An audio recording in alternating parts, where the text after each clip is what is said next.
It's that time again, palette pyramid time. This is going to be a Barely Beige Benjamin Moore palette pyramid. I put together a color palette utilizing Barely Beige and 5 other Benjamin Moore colors, all because you guys requested it. I'm surprised. A beige won. Hey ho, let's press on. I'm half joking because I do think that beige can be pretty nice when used correctly, when combined with other like-minded colors, and that's what I aim to do in this color palette. Today's sponsor is us. ThePaintPeople.com is your go-to destination for quality paint and paint supplies. Whether you're a do-it-yourself enthusiast or a professional painter, we have everything you need to make your project a success. Visit our website today and discover a world of colors, quality, and convenience. And as a thank you for supporting us on YouTube, use coupon code JAMES5 for 5% off your order. Palette pyramids are a top-down approach to color selection where we start with the main color up top, the kind of default choice, your support colors underneath that, which are more secondary, so think other neutrals or trim colors,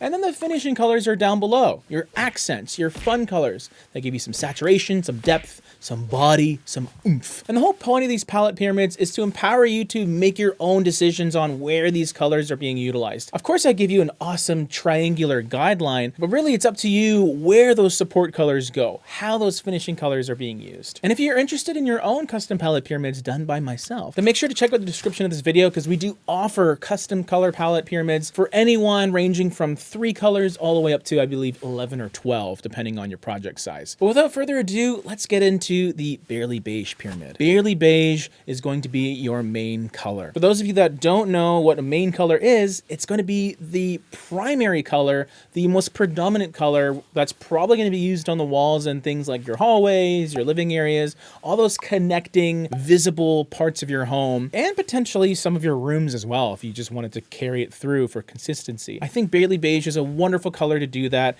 It has warmth, but not a ton of it to sort of alienate it as a really warm color. So it is a little more adaptable than you might think. It's described as a bisque hue by Benjamin Moore, which is really nice because I do love a lobster bisque when done right. And it has a 71 LRV, so quite light. It's reflecting 71% of the light hitting it, which is really nice to sort of keep a space feeling open and airy. Now, of course, we did a whole review on this color, which you can check out in the description down below or in the cards up top. Enough about Barely Beige, let's get into the other colors. So moving down the pyramid, we have our support colors, which are going to be your secondary options. I have a darker neutral and then an off-white that is awesome on trim. Let's start with that one first.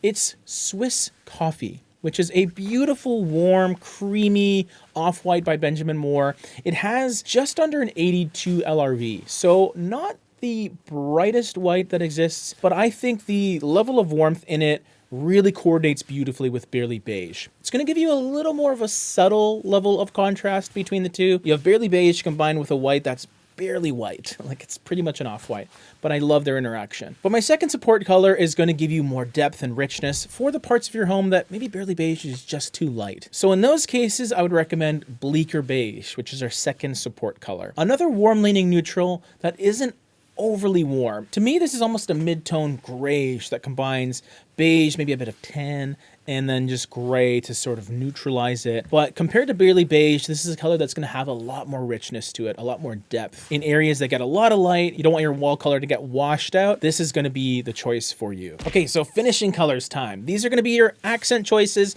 if you want something to really spice up a space or have a nice accent color for a beautiful piece of furniture you want to showcase, or your cabinetry, a little seasoning on top of your color palette. So let's start with the first option, which is going to be Sparrow. And this is another one of those neutral colors, but the warmth is really toned down here with the abundance of gray that's being added in. I almost find Sparrow to be a slightly green-leaning taupe. So you have that brown, you have that gray, and that gives you just a touch of this earthy green quality that I think introduces a tame amount of coolness to the overall color palette. Because you're starting with Barely Beige, which is warm-leaning. You're introducing Swiss Coffee and Bleaker Beige, which are also warm-leaning. So Sparrow helps give you some of that balance while still being in that neutral territory. So you're adding depth and you're adding a bit of that cool earthiness too. The second finishing color I call a nearly neutral because it has a neutral base in brown, which is not too dissimilar from the colors we talked about earlier, but you have a strong red undertone, which does give it this rosy hue that I think is infectious. It's called Cappuccino. And what's lovely about this color is you have that creamy brown beige base, which keeps it connected to the main color and the support colors. You also have a decent amount of lightness. This is pretty much a mid-tone paint color, so it's not going to feel overly heavy in a lot of situations, which is nice. But what differentiates it quite a bit is that red undertone. It's going to feel rosy and fun, which is going to feel even more accentuated when it's next to those kind of more beigey, yellowy neutrals that we talked about in the main and support color sections. Without going too dark, this is going to be one of those subtle accent colors that will stand out really nicely, but still tone in as well. But our third finishing color takes things to another level. Very complementary to Cappuccino and pretty much every other color in this whole palette. It's called Azores.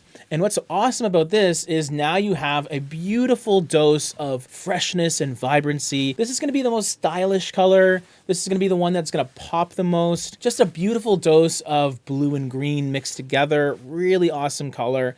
It has a 33 LRV too, which is nice because it's not going to feel overly dense. Don't feel shy about using this in a room, especially those bathrooms. I think this one will work beautifully there. And when combined with Cappuccino specifically, you really start to see a fun complementary interaction between the two. Quick reminder though, if you are going to combine those two specifically, don't do it 50-50. Do it 20-80, 30-70, maybe walls on one and then the vanity of the other, that kind of thing. And that's the Pyramid. Let me know what you think. If you're looking for a deep dive on Barely Beige, that main color we talked about, the review is right over here. And if you want more color palettes, you can check out our Pyramid playlist right over here.